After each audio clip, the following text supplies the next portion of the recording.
Title: Why So Many Tattoos, Single Dad Janitor. The Navy SEAL joke says answer shuts everyone up.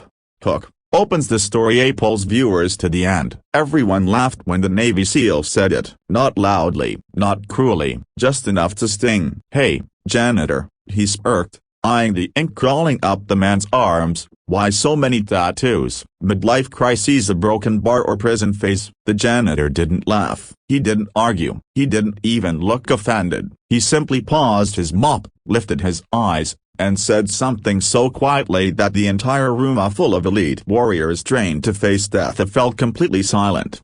And in that moment, every man there realized they had judged the wrong person.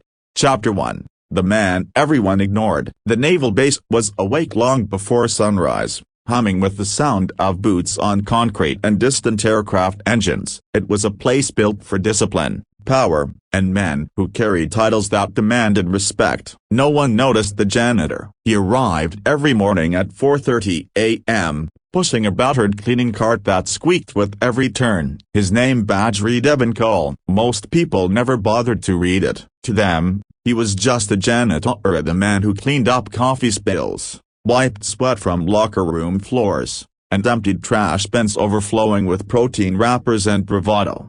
Evan was in his late 30s, broad-shouldered but worn, like a wall that had taken too many hits. His forearms were covered in tattoos, dark, detailed, and unmistakably meaningful. Names, dates, symbols, entire stories written in ink. The SEALs noticed the tattoos immediately. They always did. Some whispered, some stared, a few joked. To them, tattoos meant rebellion, recklessness, maybe even failure. After all, this was a base where control mattered, precision mattered, and Evan, with his faded work clothes and inked skin, didn't seem to belong. What they didn't know was that Evan had once worn a uniform too. Not this one, a different one that never made it into movies. Evan worked silently, eyes down, never reacting to the jokes. He had learned long ago that defending yourself to people who don't want to understand is a waste of breath. At home, his world was very different. A small apartment, 2 bedrooms, 1 child. His 7-year-old daughter,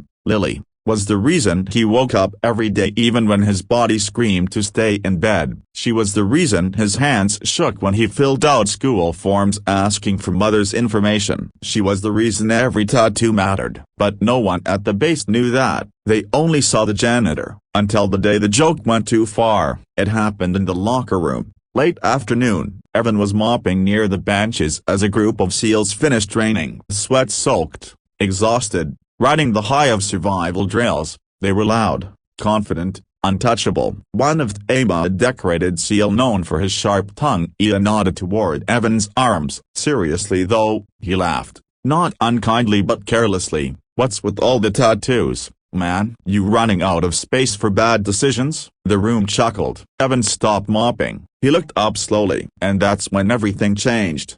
Chapter 2. The answer that silenced elite warriors. Evan didn't raise his voice. He didn't glare. He didn't demand respect. He simply rolled up his sleeve a little higher. This one, he said quietly, tapping an name etched near his wrist, is my wife. The laughter died instantly. She died giving birth to our daughter. No one spoke. Evan continued, his voice steady but heavy, like each word had weight. This one, he said, pointing to a date inked beneath a faded flag, is the day my brother didn't come home from Afghanistan. The SEAL who had joked swallowed hard. And this, Evan added, touching a symbol over his heart, is for the night I pulled 3 people out of a burning car before it exploded. I was a volunteer firefighter back then. Didn't make the news. Didn't get a medal. Just did what needed to be done. He paused, then looked directly at the men around him, a man trained to face fear. I didn't get these tattoos because I'm reckless, he said. I got them because I refused to forget. The room was silent. You could hear the hum of the lights. Evan took a breath. I clean floors now because my daughter needs stability more than she needs stories about how brave her dad used to be. I needed a job that keeps me alive,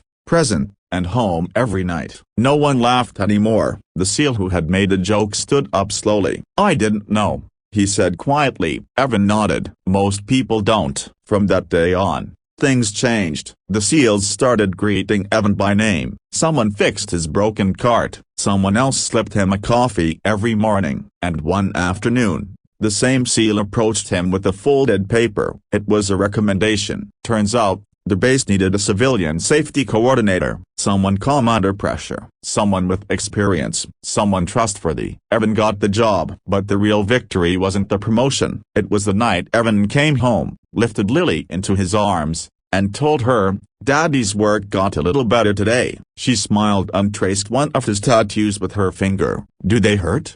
she asked. "They remind me," he said softly, "of everything worth loving." Final message. Leaves viewers inspired. Never judge a man by the job he does to survive. Never mock the scars visible or invisibly that tell his story. Some heroes don't wear uniforms anymore. Some clean floors. Some raise children alone. And some carry entire lifetimes on their skin quietly, proudly, without asking for applause. Because the strongest people aren't always the loudest in the room. Sometimes a broken bar they're the ones holding them up, carrying memories, and still choosing dignity every single day.